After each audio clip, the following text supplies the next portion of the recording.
the face 12 times a hint, meaning they have 12 to 14 points on their antlers. You can see that white spotted deer that is called an axis deer. Axis deer have been at the Bronx Zoo since 1899. Most deers, their spots fade away, but these axis deer, their spots do not fade away. And lastly, if you see a tan colored... Hi, my name is Michelle. I'm part of the Wild Asia Keeper team. We call this area Kanha Meadow, where we care for about 40 Barasingha deer, 15 axis deer, 10 black-haired muntjac. We start our day by checking on all the animals, making sure they are healthy, behaving normally, and safe. Sometimes, fawns and calves are born overnight. Newborns are given a neonatal exam, which includes weighing, vaccination, and tagging for identification purposes. While the animals are in the meadow, we prepare their nighttime holding areas so that they have a safe and clean place to spend the night. We all know that if an animal is extinct, it means it doesn't exist anymore, just like our dinosaurs and our dodo bird. The next animal will be approaching very shortly was on the verge of extinction, but is only in zoos today. Be on the lookout for our Mongolian wild horses, also known as our Przewalski wild horse. But also keep your eyes peeled for the newest born of the herd. He was born 2 months ago. The baby horse will be right next to his mother. And right in front of us, peeking through the corner, you will see our Mongolian wild horses. These are our Mongolian wild horses. They are different from our domestic horses. But before I get to the information, if you look closely, you'll see the baby right in front of us. These Mongolian wild horses are different from our domestic horses because they have short legs and are stockier built. They are also missing a forelock, which is the mane right in front of their head. These Mongolian wild horses have been with the Bronx Zoo since 1902. Since then, we had over 50 foals born here at the Bronx Zoo. Recently, we had sent some of them back into the wild so they can be in their natural habitat. And now here is some more information about our Mongolian wild horses from Jonathan Slatt. I'm Jonathan Slatt, and I'm the Russia and Northeast Asia coordinator for the Wildlife Conservation Society. I believe that wildlife has a place on this earth. My job is to find practical solutions that allow people and wildlife to thrive together. Larry Przewalski's horse went extinct in the wild in the 1960s. On a recent trip to Kazakhstan, I thought about the ongoing and successful efforts in that country to bring these horses back to the Central Asian steppe. The world needs happy stories, to watch the impossible become possible, and to see hope restored. That's what's happening today with Larry Przewalski's horse. Now, as you start to leave our Mongolian wild horse behind, we'll now be approaching the world's largest cattle. Most people think that the world's largest cattle is either an ox, a buffalo, a buck, or maybe even a cow. But the world's largest cattle is a gaur. These gaurs weigh up to 2,000 pounds. They are 6 feet tall and they are 10 feet long. Watch out for the horns. The horns can tell you if it's a male or a female gaur. So as you're coming up this hill, we're going to be speeding up very shortly. So keep your eyes peeled for the gaurs we'll be approaching. And don't forget to use your scientific skills to see how our gaurs are different from other wild cattle around the world. And right in front of us, you'll see our gaurs. If you see the horns point slightly upwards, that is a male. If you see the horns point slightly inward, that is a female. If you see a large female gaur, that is the matriarch. She is the leader of this herd. These gaurs, like I said before, weigh up to 2,000 pounds, which is also the equivalent weight of a small car. These gaurs can also fight off a tiger with their big size. These are our gaurs. Most kids on my monorail tour tell me that these gaurs look like hamburgers and chicken nuggets. Into the herd, and we have the family that you see today. A family group of gaur can consist of up to 40 individuals and is typically led by an older adult female called the matriarch.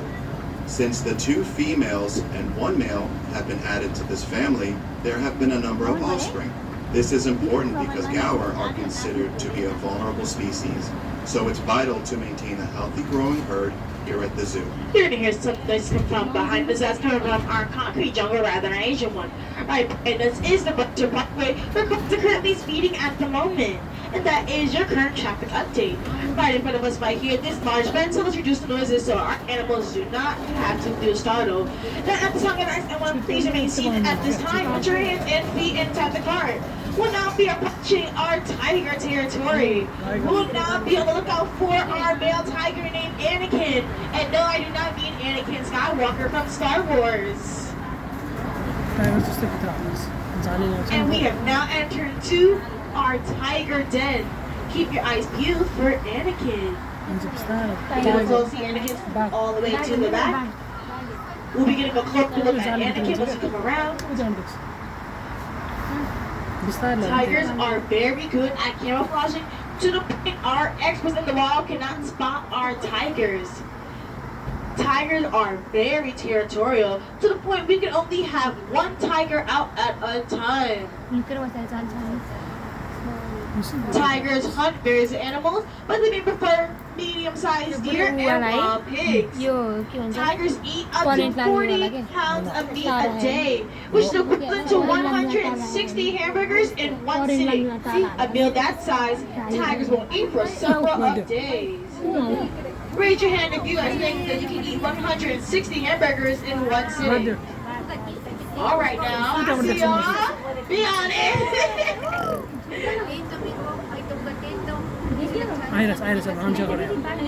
And remember, the hamburgers is without the lettuce and all the stuff. Just remember, it's just the burger. It's just the burger. Just the meat. No toppings.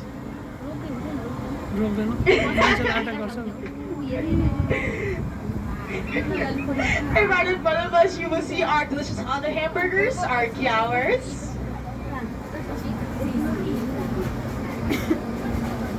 And we'll now be able to saw with our deer.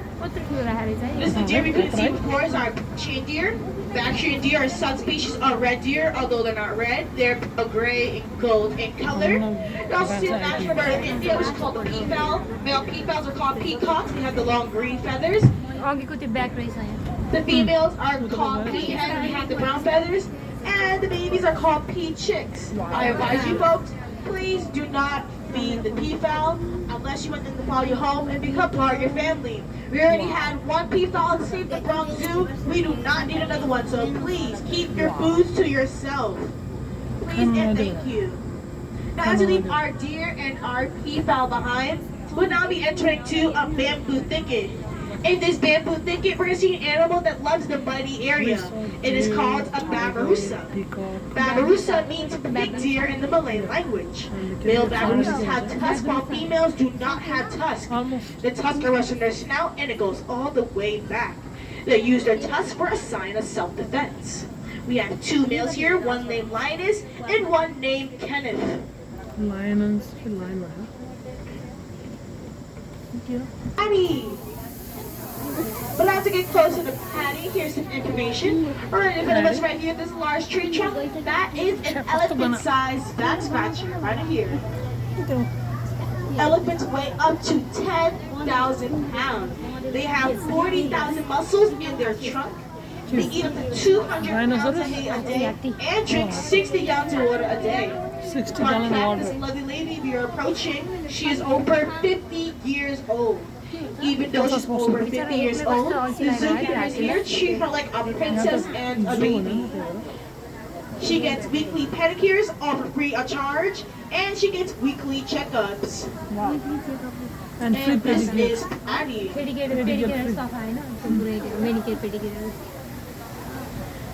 Now as we are slowly but surely leaving Patty behind, so everyone say bye, Patty.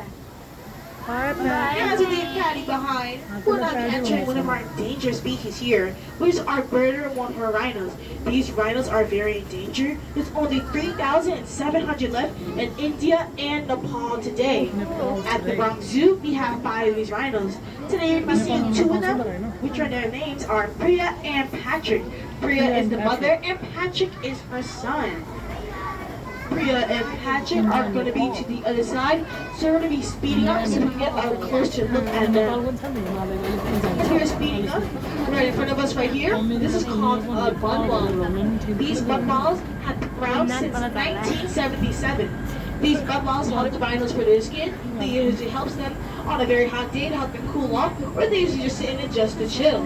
These bubbles are not man-made. They're all made by the rhinos here at the Bronx Zoo. Each time they sit in it and step in it, they make it deeper and deeper each time. Most people think that rhino skin is very hard and arm-plated, which is not true. Their skin is red silence. Okay.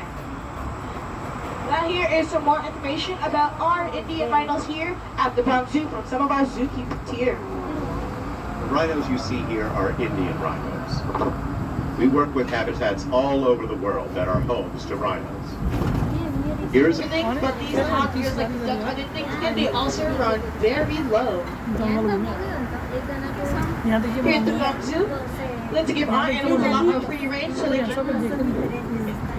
At the Bronx Zoo, let's give our animals a lot of free range so they can feel like they're back at home.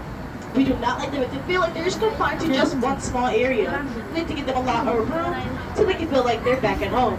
The zookeepers here take very good care of our animals, making sure they're getting all the nutrients and they're getting all their exercise and food they need.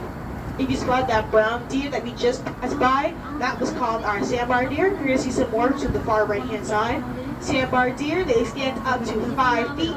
Their antlers go to 3 feet and they have 3 points on each bar. Male sandbar deers live alone while females live in herds. The sandbar deer is the largest deer species. The males, oh my gosh, sorry. The males have their antlers look like it's growing from their eyebrows. So that's where they get their name from. At the Bronx Zoo, thank you. At the Bronx Zoo, we have an all-female herd, so every day is ladies' nights out for them. And these are our...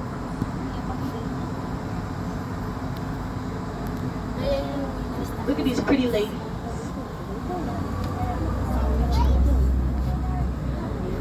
We'll now be approaching our last deer, which is right in front of us. I'm going to slow down. It's very good at camouflaging. If you see that deer at that back fence, that is called a Chinese cutlass deer. They weigh less than 40 pounds, and that is an adult deer.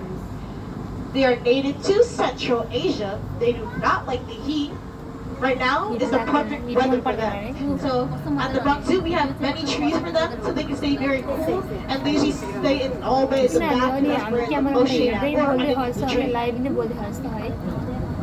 Fun fact, when there's danger lurking nearby, they put their tail up to alert the other deers in the area. Now as we leave our deer behind, we'll now be reaching our highest of our tour today, which is 35 feet into the air. We are now crossing back over the Bronx River, which is home to thousands of species here. It is home to fishes, turtles, ducks, goose, and migrating birds. Most people think that there's alligators and crocodiles in the water, but the answer is no. The only thing you see around here is our bald eagle. We'll now be approaching our last meadow with our 2 goat species, our Himalayan tar and our malcord. If you see a goat with a corkscrew horn, that is our malcord. If you see a goat with the horns going straight back, that's our Himalayan tar. If you look closer, you're going to see a goat in a tree. Straight ahead. That is a goat in a tree. Isn't that crazy? These goats can jump up to 6 feet without a running start. 6 feet मा थियो Cristiano Ronaldo The difference between a male and female goat is by the beard and horns. Male goats, their horns grow to 3 feet, while females, their horns grow up to 1 foot. Another way is the beard. If the beard is very thick, that's a male. If the beard is very thin, Cristiano that is a Ronaldo. female. Baby goats Cristiano are called Ronaldo. kids. So your kids might also be related to a baby goat. The difference between horns and antlers, now horns, if they do not grow back, but as for antlers, if they break, they do grow back. You see that the spot in tars, we only have 3 here, and they're all females. They usually like to hide. The one is over there, towards 3. the back, or sometimes in the middle of the day, like the concho, which roughly translates to firefox. In Chinese, it translates to small bear cat. Red pandas are close relatives of skunks, weasels, and raccoons.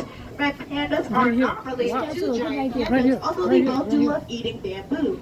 If you want to see more of our red pandas, you can always visit the Himalayan highland, where we also have snow leopards that recently gave birth to snow cubs.